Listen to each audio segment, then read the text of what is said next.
မကောင်းတာလုပ်တဲ့လူတွေကကြီးပွားချမ်းသာပြီးတော့ကောင်းတာလုပ်တဲ့လူတွေကဆင်းရဲဒုက္ခရောက်တာကိုတွေးတဲ့အခါခင်ဗျားတစ်ခုခုတွေးမိတယ်ငါလည်းပဲကြီးပွားချမ်းသာဖို့တဲ့ဆိုလို့ရှိရင်မဟုတ်တာတွေမကောင်းတာတွေကိုလုပ်တဲ့ရင်လည်းလုပ်ရမှာပဲဆိုတဲ့အတွေ့မျိုးခင်ဗျားကောင်းနေဝင်လာလိမ့်မယ်တကယ်တော့မကောင်းတာလုပ်လို့ကြီးပွားချမ်းသာတာတယ်ဆိုတာမရှိဘူးကြီးပွားချမ်းသာတယ်ဆိုပစ္စည်းဥစ္စာအရာကြီးပွားချမ်းသာတာရှိတော့ရှိနိုင်တယ်ဒါပေမဲ့ကျွန်တော်တို့ကအဝေးရကြည့်နေလို့တာနဲ့သူတို့ကိုချမ်းသာတယ်လို့ထင်နေတာအဲသူတို့တကယ်ချမ်းသာတာလည်းဖြစ်ချင်းမှဖြစ်မယ်ဒါပေမဲ့လို့ခင်ဗျားစဉ်းစားကြည့်ခင်ဗျားတို့ကျွန်တော်တို့လည်းပဲမကောင်းတာမဟုတ်တာကိုနည်းနည်းတော့ဖြစ်ပြီးတော့လုပ်မှုကြတာပဲမကောင်းမျိုးမဟုတ်တာမကောင်းတာလုပ်ထားမိတဲ့အခါမှာဆိုလို့ရှိရင်အဝန်းကျင်တရားကစကားပြောတဲ့အခါဒါမှမဟုတ် social media မှာပို့တစ်ခုခုဖတ်မိတဲ့အခါမှာငါမြန်ဆောင်ပြောနေသလားဆိုပြီးတော့ကျွန်တော်တို့စိတ်ထဲမှာမလုံးမလဲခံစားမိကြတယ်ကိုရှစ်ကြတယ်ကြောက်ကြတယ်ပေါ့ဗျာအဲ့တော့မကောင်းတာလုပ်လို့ကြီးပွားချမ်းသာကြတယ်ဆိုတဲ့လူတွေမှာပစ္စည်းဥစ္စာချမ်းသာတာတော့ဖြစ်နိုင်တယ်ဒါပေမဲ့စိတ်ချမ်းသာမှုကတော့မရနိုင်လူဆိုတာကိုယ့်အနာကိုယ်ပဲသိတယ်သူများရဲ့ကြားကိုက်တာနဲ့ကိုယ့်ရဲ့ပွက်စိတ်ကြတဲ့အနာအတူတူပဲလို့ထင်နေတယ်မယ်ကိုယ့်အနာပိုတယ်လို့လည်းထင်နိုင်မယ်အဲ့တော့မကောင်းတာလုပ်လို့ကြီးပွားချမ်းသာတာလေဆိုတာတကယ်တော့အားကျစရာမဟုတ်ကျွန်တော်တို့ပတ်ဝန်းကျင်ကိုကြည့်လိုက်ဗျာလူတွေမျိုးမျိုးရှိတယ်ချမ်းသာတဲ့လူရှိတယ်ဆင်းရဲတဲ့လူရှိတယ်ရုပ်ချောတဲ့လူရှိတယ်ရုပ်ဆိုးတဲ့လူရှိတယ်အဲ့လိုပဲအပေါင်းအသင်းတငယ်ချင်းပေါ်တဲ့လူရှိတယ်နည်းတဲ့လူရှိတယ်နောက်တစ်ခါညံကောင်းတဲ့လူတွေရှိတယ်ညံမကောင်းတဲ့လူတွေရှိတယ်အဲ့တော့ဘာကြောင့်လဲပေါ့တွေးကြည့်မယ်ဆိုလို့ရှိရင်ဟာတချို့ကတော့ပြောကြမှာပေါ့ဒီကောင်ကအလုံးကျိုးစားလို့ချမ်းသာသွားတာဒီကောင်အလုံးမကျိုးစားလို့မချမ်းသာတာဆင်းရဲနေတာဒီကောင်ကစကားပြောကောင်းလို့မျက်နှာလေးကပြုံးပြုံးရွှင်ရွှင်နဲ့ဖော်ရွေးမလို့လူကြီးလူငယ်ပေါ်တာဒီကောင်အဲ့လိုမဟုတ်လို့လူကြီးလူငယ်မရှိတာစသဖြင့်ပေါ့မျိုးမျိုးပြောကြလိမ့်မယ်အဲ့ဆိုဟုတ်ပြီတချို့ကလေးတွေကြတော့ချမ်းသာတဲ့မိဘစီမှာတခါတည်းလူလာဖြစ်တယ်တချို့ကြတော့ဆင်းရဲတဲ့မိဘစီမှာလူသားဖြစ်တယ်အဲ့ဒါလည်းပို့ဆိုတာတချို့ကလေးတွေမှာမွေးကလေးကခြေတစ်ဖက်ပါမလာတာလို့လက်တစ်ဖက်ပါမလာတာလို့နောက်တစ်ခါအနာရောဂါတွေပါလာတာလို့ခင်ဗျားတို့တွေ့ဘူးမြင်ဘူးကြားဘူးကြလိမ့်မယ်အဲ့တော့အဲ့ဒီကလေးတွေကြတော့ဒီဘဝမှာဘာမှလုပ်ထားတာမရှိဘူးဘာမှစူးစမ်းအထောက်တာမရှိဘူးအဲ့လိုမရှိဘဲနဲ့သူတို့ဘာလို့အောက်ကြီးကွာချားနေတာလဲပေါ့အဲ့တော့ကျွန်တော်တို့တွေးလို့ရတာတခုကအခုလက်ရှိဘဝမှာကျွန်တော်တို့ဘာမှလည်းမလုပ်ဖဲနဲ့ကျွန်တော်တို့အပေါ်ဓာတ်ရိုက်ကြီးတက်ရောက်လာတဲ့အကျိုးတရားတွေရှိတယ်ကျွန်တော်တို့ထင်ကျလို့မရတဲ့အရာတွေရှိတယ်အဲ့ဒါတွေဖြစ်လာတဲ့အခါမှာအဲ့ဒါတွေရဲ့နောက်ွယ်မှာကျွန်တော်တို့မသိသေးတဲ့ဒါမှမဟုတ်ကျွန်တော်တို့မသိနိုင်နေတဲ့အကြောင်းအရာတွေရှိတယ်ဆိုတာကိုကျွန်တော်တို့လက်ခံရလိမ့်မယ်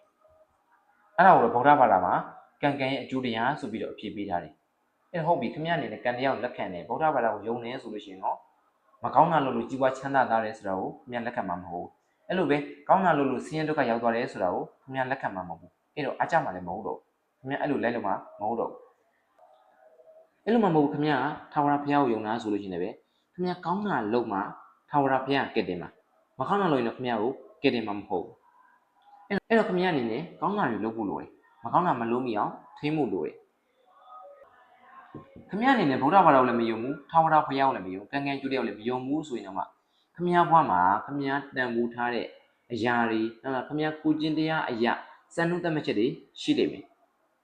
အဲ့ဒါတွေကိုဗျာခင်ဗျားဆန့်ကျင်ပြီးတော့ခင်ဗျားမိဘဒုက္ခရောက်အောင်ခင်ဗျားလုံမလားသူများတက်မလားနောက်ကမရင်းကျင့်မလားလမ်းပေါ်မှာဒီတန်သွားလာနေတဲ့လူတွေကိုအကြောင်းမဲ့တဲ့ခင်ဗျားတုံးနဲ့လိုက်ရိုက်မလားဒါမှမဟုတ်သူများဘဝတွေကိုဖျက်ဆီးပြီးမှသူများတွေဒုက္ခရောက်အောင်လုပ်ပြီးမှရလာတဲ့ကြီးပွားချမ်းသာမှုမျိုးကိုခင်ဗျားယူမလားသိကြတယ်ခင်ဗျားယူမှာမဟုတ်ဘူး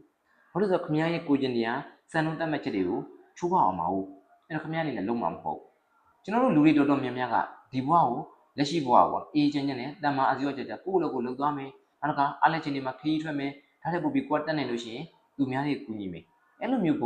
ပုံစံနဲ့ဘဝကိုရိုးရှင်းရှင်းပဲဖြတ်တန်းသွားကြတာနောက်ပြီးတော့ကျွန်တော်တို့ကသူတော်ကောင်းကြီးမဖြစ်ရင်တော့မှလူယုံမှာဆိုတာမျိုးတော့လုံးဝမဖြစ်ချင်ကြဘူးအဲ့တော့သူများတော့အကြောင်းမဲ့တက်ကြီးသူမှဒုက္ခမပေးရဘူးအဲ့တော့ဘာပဲဖြစ်ကျွန်တော်တို့အနေနဲ့ကောင်းတာတွေကိုပဲလုပ်ရမယ်အဲ့တော့မကောင်းတာတွေမလုပ်မိအောင်စူးစမ်းပြီးထိန်းသိမ်းရမယ်ဗုဒ္ဓဘာသာဝင်တွေပြောသလိုနောက်ဘဝဆိုတာရှိတယ်ကံရဲ့ကျိုးဆိုတာရှိတယ်ဝိတ္တိဆိုတာလဲကူလဲတယ်ဆိုလို့ရှိနေပဲကောင်းတာလုပ်တာဖြစ်တဲ့အတွက်ကြောင့်နောက်ဘဝမှာကိုယ်ကကောင်းတာတွေပဲရလိမ့်မယ်မကောင်းတာတွေလုပ်ထားတဲ့အတွက်ကြောင့်မကောင်းတာတွေမရတော့အဲ့လိုမှမဟုတ်ဘဲနဲ့ခရိယန်တွေပြောသလိုထာဝရဘုရားကယ်တင်လိမ့်မယ်ဆိုလို့ရှိနေပဲကိုယ်ကကောင်းတာတွေလုပ်ထားတာဖြစ်တဲ့အတွက်ကြောင့်ထာဝရဘုရားကနေပြီးတော့တေချာဘခမြောက်ကယ်တင်လိမ့်မယ်ဘုရားဘာသာဝင်တွေပြောသလိုမဟုတ်ပဲနောက်ဘဝဆိုတာလည်းမရှိဘူး။နောက်ခရိယန်တွေပြောသလိုထာဝရဘုရားကယ်တင်နေဆိုတာမျိုးလည်းမရှိဘူးဆိုပေါ့မရှိဘူးပေါ့အဲ့လိုမျိုးမရှိဘူးဆိုရင်တော့ဒီဘဝဒီခန္ဓာတစ်ခုပဲရှိတာဆိုရင်တော့မှခင်ဗျားကောင်းတာတွေကိုလုပ်ထားတဲ့အတွက်ကြောင့်ဒီဘဝမှာခင်ဗျားကိုကျင့်တရားပိုင်းဆိုင်ရာဘယ်တော့မှမျက်နှာမငယ်ရတော့ခင်ဗျားကိုအထင်သေးမဲ့လူကြည့်ရရှုချမဲ့လူမရှိတော့ ခင်ဗျရဲ့မိဘတွေခင်ဗျရဲ့သားသမီးတွေခင်ဗျရဲ့တငယ်ချင်းအပေါင်းအသင်းတွေလည်းပဲခင်ဗျကိုချီးကျူးကြလိမ့်မယ်ခင်ဗျကောင်းတာတွေပဲလုပ်ထားတာဖြစ်တဲ့အတွက်ကြောင့်ဘယ်တော့မျက်နှာမငင်ရတော့ဘယ်နှတော့ဂုံးတိတ်ကရှိသွားနိုင်တယ်ပေါ့ဗျာခေါင်းမုတ်ပြီးတော့ခေါင်းမုတ်ရင်ကော့ပြီးတော့ခင်ဗျစကားပြောရဲတယ်ဘယ်သူမှအောက်ကျစရာမလိုတော့ဒီဘဝဒီခန္ဓာကြီးကိုခင်ဗျအကျိုးရှိပေါ့လူပြည့်အကျိုးနှက်အောင်ခင်ဗျ